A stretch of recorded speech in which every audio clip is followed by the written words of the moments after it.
Law. So this is when you are solving a triangle. Is every triangle a right triangle? No. So this is where we are going to come into play with triangles that aren't necessarily right. So when solving triangles, always look for what kind of angles first, because that's the easiest thing to do. Right angles first. If right angles are involved, you may use basic trigonometry. What's the three spaces I'm looking for?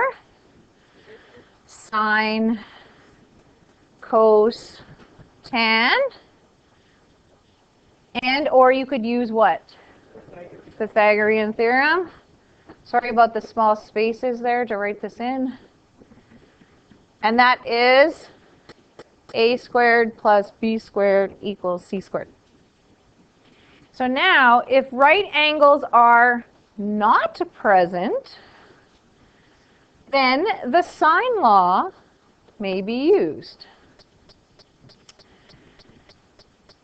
The sine law states that the ratio of the sine of an angle to the length of the side opposite the angle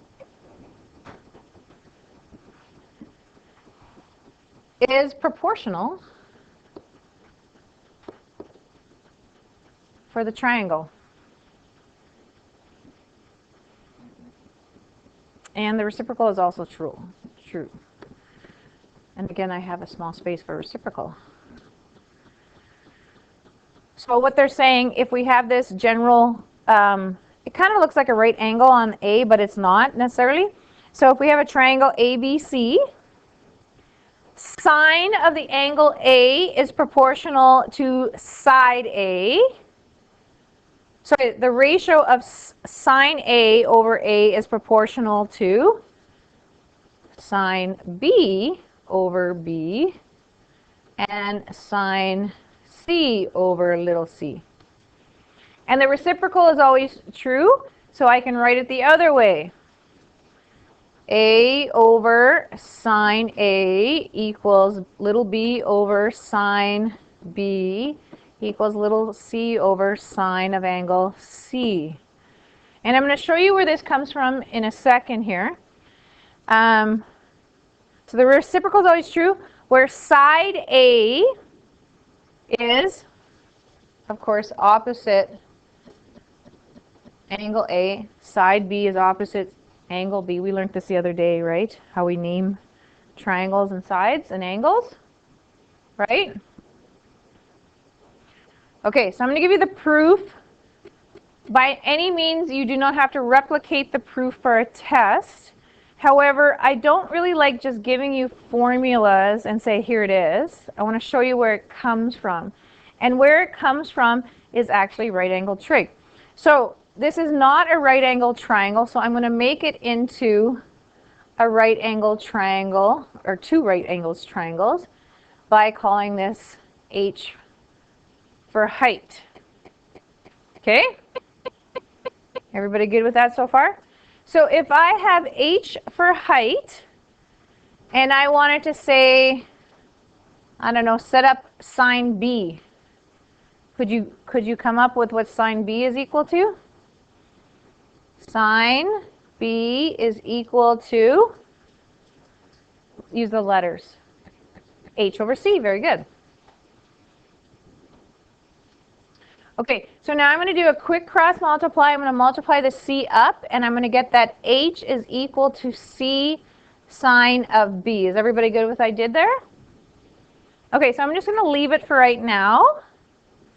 Now I'm going to go to this triangle right here, and I want you to tell me what sine of C is equal to. Sine of big C is equal to H over B. Everybody agree? So now I'm going to do a quick cross multiply, and I'm going to get that H is equal to little b sine C. And somewhere you would have learned that if, you know, this is called logic, I guess. In university you can take a logic course. And it's kind of like if dogs have 4 legs and cats have 4 legs, then dogs must be cats kind of logic. But this is actually math logic where it's actually true. If h equals this and h equals this, therefore, yeah, you put them together and you get c sine b equals b sine c. Does everybody see what I'm doing there? Okay, so now I'm going to do a quick cross multiply, and I'm going to divide both sides by b so it goes down there, and I'm going to divide both sides by c at the same time so it goes down there. So look what I get. Sine b is over little b is equal to sine c over little c. So I proved that sine b over b equals sine c over c. I could have proved that sine a over a equals sine c over c. I could have done it any which way by basically just interchanging all the letters, and it would all make sense, right? So again, when I give you a formula, I usually try to show you where it comes from, and again, this came from right angle trig. So let's just use it. Okay, so we need to find the measures of side A and B and angle C. So, can anybody tell me how to do one of the answers?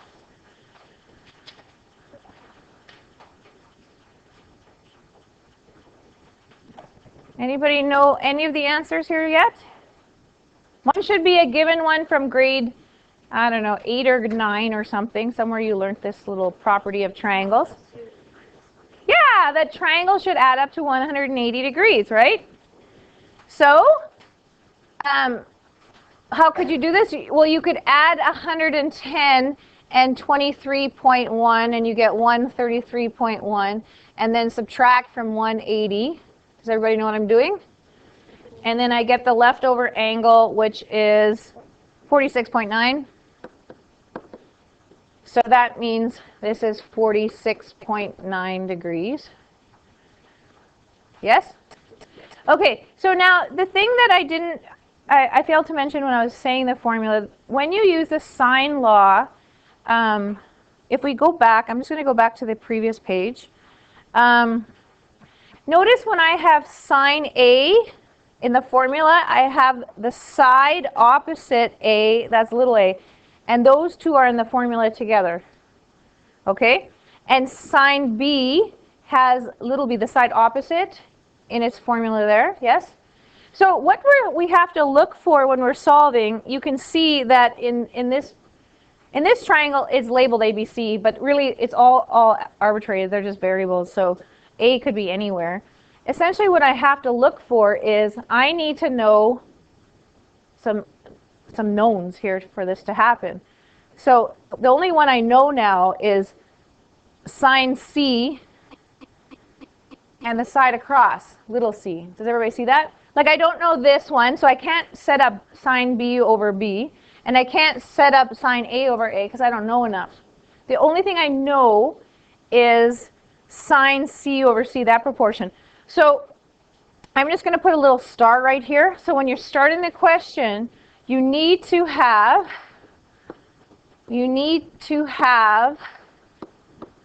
what I'm calling a known pair.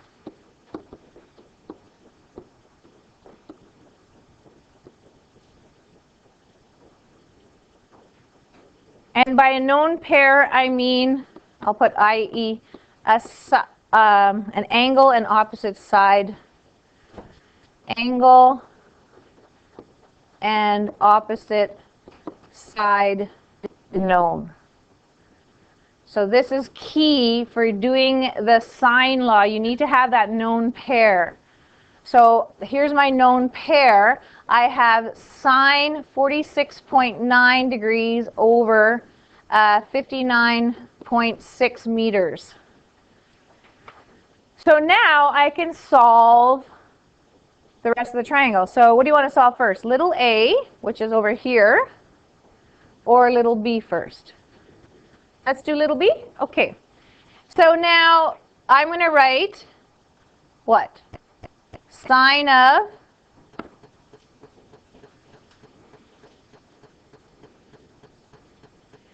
And actually, I'm going to stop doing this. Don't write anymore because you're going to get mad because you're going to have to erase. When you have the choice between an acute angle and an obtuse angle, you should always try to solve the acute angle first.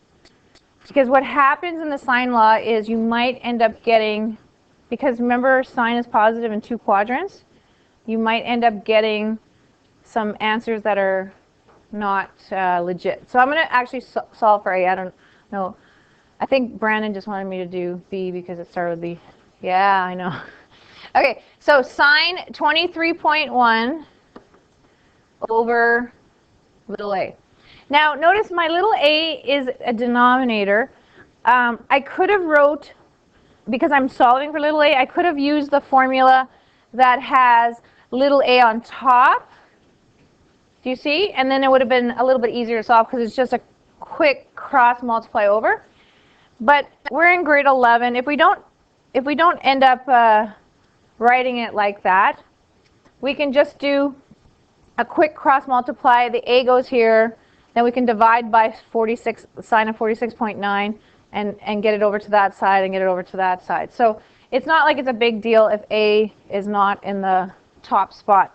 Just move it in the top spot. So a would be, of course, 59.6 times sine of 23.1 degrees, I'm going to put a degrees, divided by sine of 46.9 degrees. And then we're going to punch it all in our calculator in one fall swoop. I use brackets here, but the brackets just mean times. Now here's the glitch here. I know it's all multiply and divide, but really it's the whole top divided by the whole bottom. So you might want to do it like that. Some of you with graphing calculators, you got to watch, because the graphing calculator and some of the little fancy calculators will impose a bracket right here. So you need to make sure you close that bracket at the end of sine, because otherwise it thinks you're doing the whole thing of sine. So I'm going to grab my calculator here.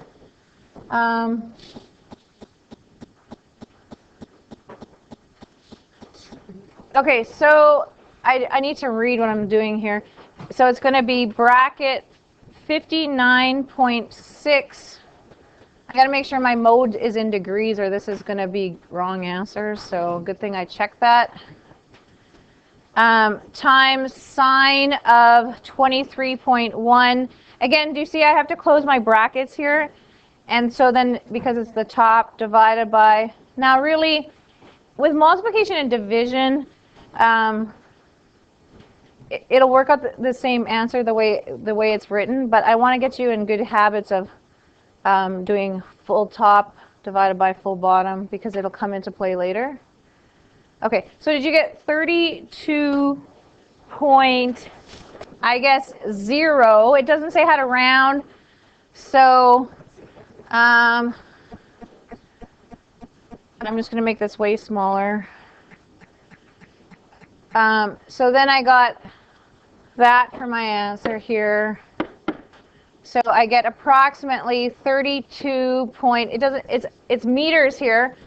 If we use sig figs, just because it doesn't tell me how to round, I'm going to do 1 decimal place. So 32.0 meters.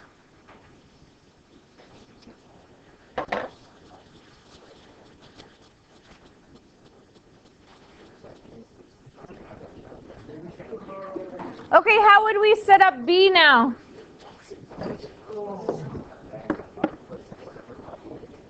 I don't have room here. So we're going to let's use B on top formula this time. So it's a lot easier to see the cross multiply.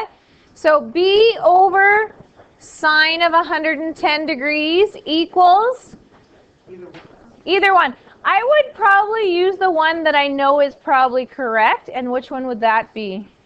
The C, because I'm given the length, and the calculation of finding the angle of C was pretty easy. It's not like a complicated calculator thing. So then I'm going to use 59.6 over sine of 46.9 degrees. So do you see the reason why we like this is it's a pretty easy cross multiply. So it's going to be 59.6 times sine of 110 divided by sine of 46.9. So I can't see what I'm punching here, so I'll just have to go by memory. Sine of 110. Oh shoot, I should do bracket. So bracket sine of 110 times 59.6 bracket divided by sine of 46.9. So did you get 76.7? Okay, so I'm going to go back here. Anybody not get 76.7? So I'm going to circle my answer so it's easy to find. That's what you should get in the habit of. I'm going to show you a little check system here. Somewhere you would have known that the opposite of the largest angle in the triangle should be the longest side, and the opposite of the smallest angle should be the shortest side. Yes? Let's check to see if that is the case. I'm going to put A in, that was 30, I'm going to put 32.0, and B is 76.7. That is true. A is the smallest angle. That's opposite the smallest side. B is the biggest angle. That's the biggest side. That's a good check to get in the habit of doing. Okay? Should I write that down? Biggest angle, opposite, largest side, smallest angle, opposite,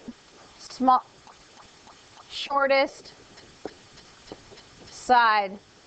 So two big things to note there. Okay, so this is so easy. Do you want to try the next one? Yeah? Okay. Okay. So we need to find D, E, and little d. So we can't actually just do 180, subtract the two angles to get the third angle this time. So if you know what you're doing, go ahead. If not, you can follow along with me. So what's the pair we know? F, right? That's the, and the only other thing we know is something about E.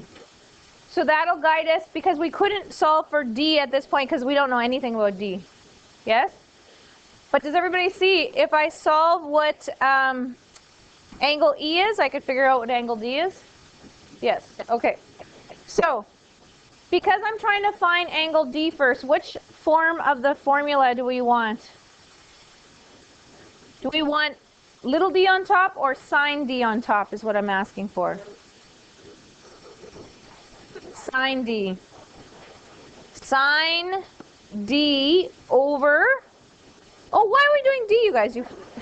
Okay, let's try this again.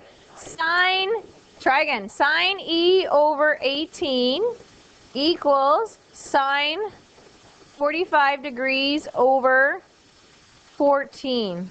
Does everybody see why I'm using sine e on top? Otherwise, you just have to... It's not like you'll get it wrong. It's just that you'll have to do more flipperoos and cross the thing. Okay, so does everybody see I'm going to be doing a cross multiply here?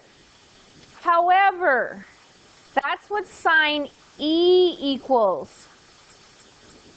What do we have to do to get what e equals? Huh?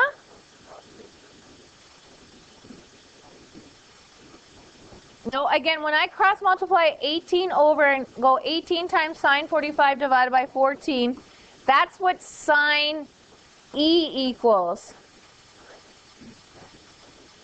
Do I have to sign that number? Does a sine of a sine get rid of the sine? The inverse sine of it. So then we need to inverse sine after that. Right? So this is going to be the inverse sine of 18 times sine of 45 degrees divided by 14. So I'm going to show you how to do this. What I would do is I would do it in 2 calculator strokes. Well, not strokes, but 2 calculator functions. Okay? So how would I do this? You can't see this. Okay, that's okay. I'll move it over. Can you see it now? Okay. So what I'm going to punch in is 18 times sine of 45, close the brackets, divided by 14. Okay, so that's what sine of E equals. Then for all you graphing calculator people, you're going to go inverse sine, or if you have a basic calculator, whatever your answer is you're just going to go inverse sine. But here's the thing. We want the previous answer. You're not going to type in that decimal. You're going to use this nice little blue key called the answer key, and it'll put the previous answer in there. And bada bing, bada boom, you got a 65-degree angle. 65.4. I'm sorry? 65.386, blah, blah, blah. Okay, hold on. Let me just...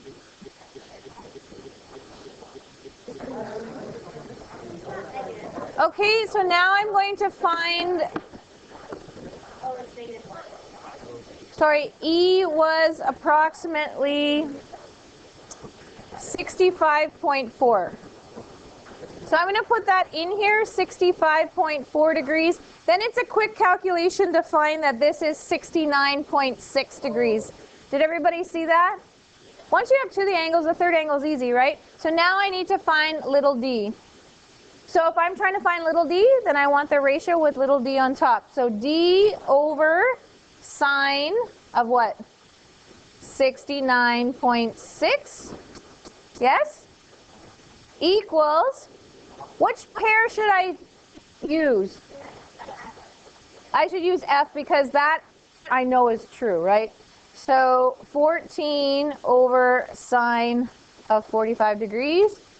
Do a quick cross multiply, so you're going to be punching in 14 times sine of 69.6 divided by sine of 45, and I get approximately, again, 18. If I do it to one decimal place, it's 18.6, and that would be centimeters. Make sure you put units, degrees and centimeters.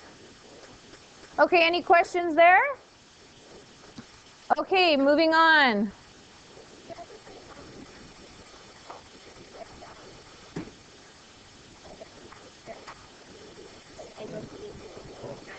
Somewhere I need to know, I can read it off there.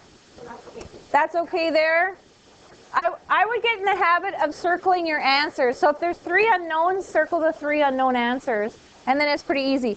Now, when we do a word question, technically you're supposed to have a word answer, meaning you summarize it by doing a sentence. Boats are anchored at positions J, K, M on a boat. Boats J and K are 80 meters apart. J and M are 110 meters apart. Angle K is 120. What is angle J? How far is it from K to M? So what would be the first thing you would do here? Oh my gosh, you guys are good. Okay, so draw a triangle J, K, M. It's somewhere on a lake.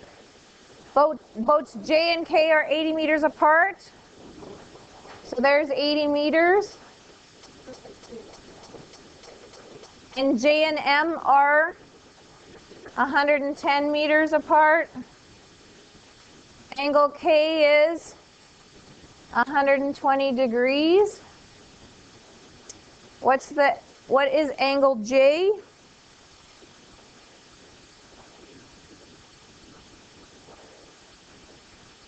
Angle J is 21 degrees. Very good. Okay, so let's do this. I'm going to give you a moment to try it. I know some of you are already done. Good for you.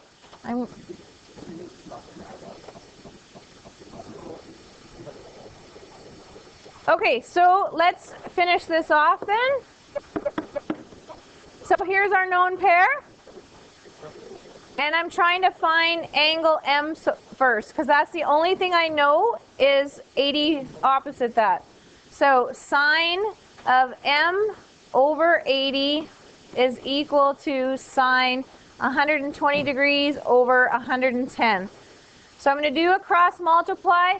However, what's my last step after I cross multiply all that?